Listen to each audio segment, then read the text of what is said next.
The Wuhan coronavirus began, like all new viruses, with a remarkably ordinary moment.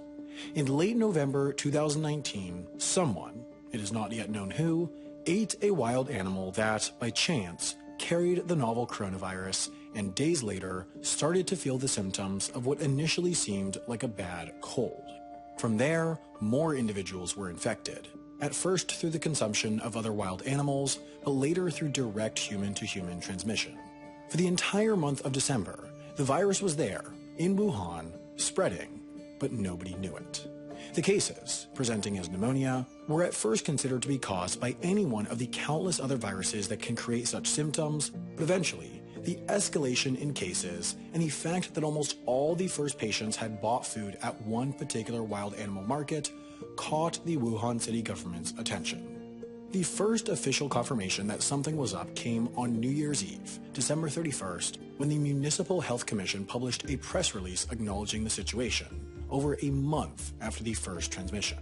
At the time, this was small local news, only a few dozen cases of pneumonia in a city of millions, in a country of a billion. But then came the news that this was not one of the many pre-existing pneumonia-causing viruses. This was something new. Western media first reported on the novel coronavirus around January 8th. The New York Times, forebodingly, wrote, "There is no evidence that the new virus is readily spread by humans, and it has not been tied to any deaths." That would soon change. On January 21st, when the World Health Organization started tracking the outbreak, there were 282 cases.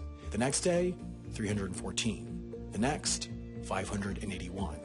Then 846. Then 1,320. Then 2,014.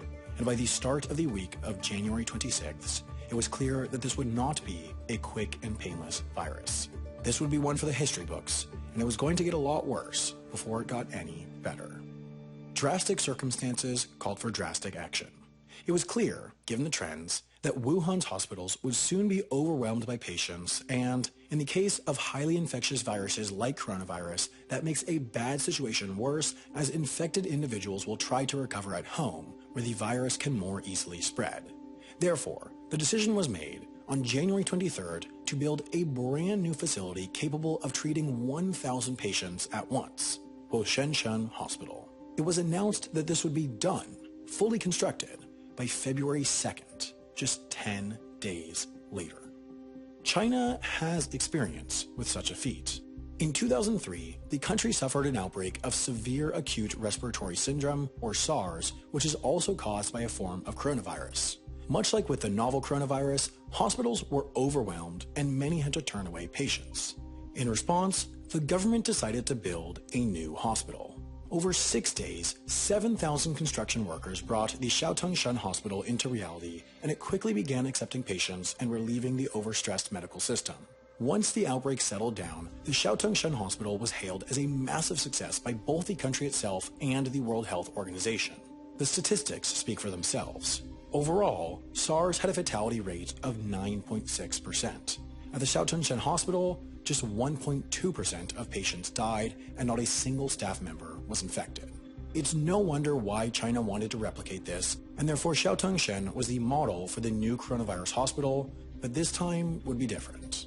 The 2003 hospital began construction over 6 months after the beginning of the outbreak. The 2020 hospital started construction less than 2 months after the first case and just days after the seriousness of the outbreak became clear. There was far less time for planning and design.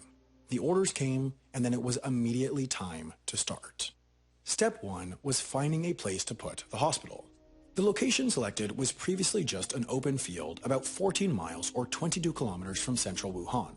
This kept it away from the dense urban core, where further transmission might be easier, but the field in question was also right off a large pre-existing road which made access easy. That road was quickly shut down and turned into, essentially, a parking lot and staging area for the project. The contract for this project was given to China Construction Third Engineering Bureau Company, a subsidiary of the state-owned China State Construction Engineering Corporation. By revenue, this is the world's largest construction company, and it has experience in enormous projects like Beijing's new airport, Egypt's new capital city, and Tesla's Shanghai Gigafactory. If anyone was going to pull this off, it was them. To begin construction in earnest, they first needed to prepare the selected site. That involved, first, cutting down all the trees and shrubbery and then perfectly leveling the ground. Out of the 10-day construction timeline, this took longer than one might think, about 48 hours. This was due in part to the fact that the project was significantly understaffed in its first few days as they scrambled to find workers, especially as its start coincided with Chinese New Year's. Once the land was leveled, though, they moved on to constructing the building foundations by Sunday, January 26th. For this, they used a layered system. On the bottom, an 8-inch or 20-centimeter layer of sand was placed, then what's referred to as a geotextile layer, a form of fabric, then a layer of waterproof plastic, then another geotextile layer, then another layer of sand. On that, they then poured concrete, which dried over a few days. But then came the truly impressive element, constructing the buildings themselves in a matter of days. What made this possible was the use of prefabricated elements. Modular construction such as this has been on the rise recently. It's now a well-established technique for the construction of buildings large and small. The idea is, simply, that somewhere off-site a number of identical building elements are built. Then, they're shipped to the construction site and put together. This has plenty of advantages. First and foremost, the use of identical elements built in a factory system to construct a larger building lowers cost through economies of scale.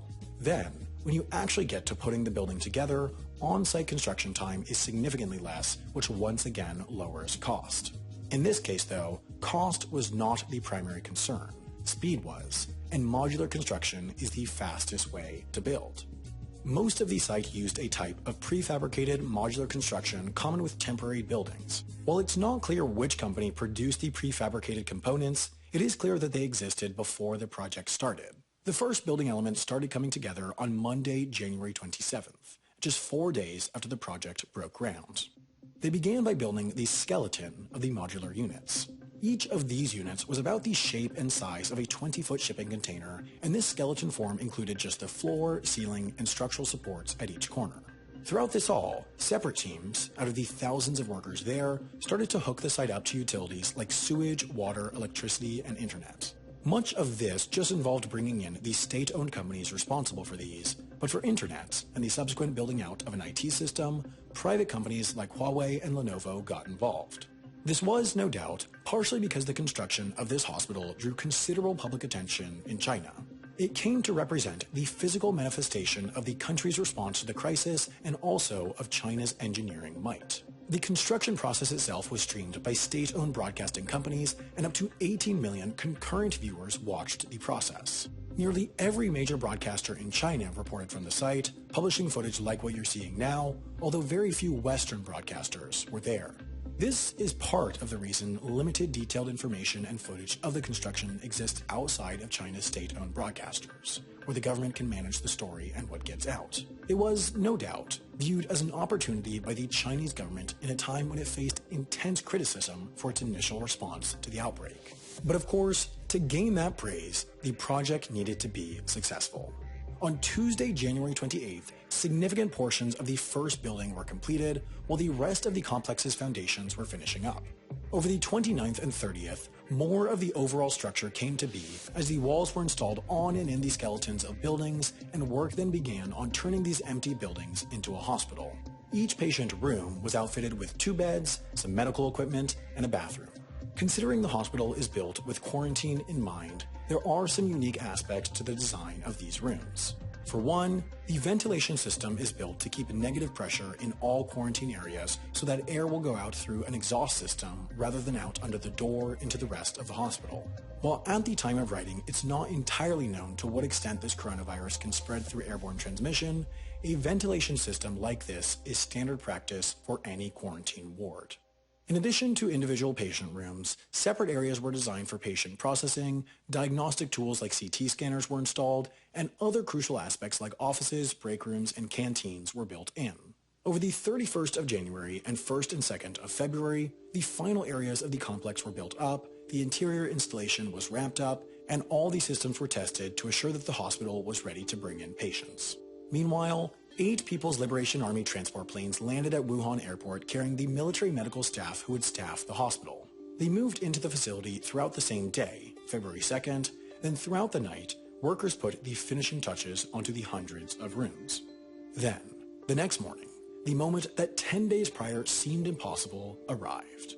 The first patients, transferred from other facilities, were wheeled into Huashunshen Hospital and thus marked the beginning of its operations. They started with just a few dozen patients, but in a matter of days, this ballooned to hundreds. Huashunshen Hospital was only the start of China's plan to ramp up the number of available beds in Wuhan. Just 3 days after Huashunshen's opening, another, even larger hospital called Leishunshan opened. Its 1,600 beds and 32 wards were built in just 12 days. Meanwhile, other hospitals were converted to isolate and treat coronavirus patients, and stadiums and exhibition centers were turned into hospitals as well. Still though, even with this swift, decisive action, reports indicate that many of those with milder cases of coronavirus are getting turned away from hospitals in Wuhan. It unfortunately seems that coronavirus, with its tremendous severity, is one of the few things that can outpace China.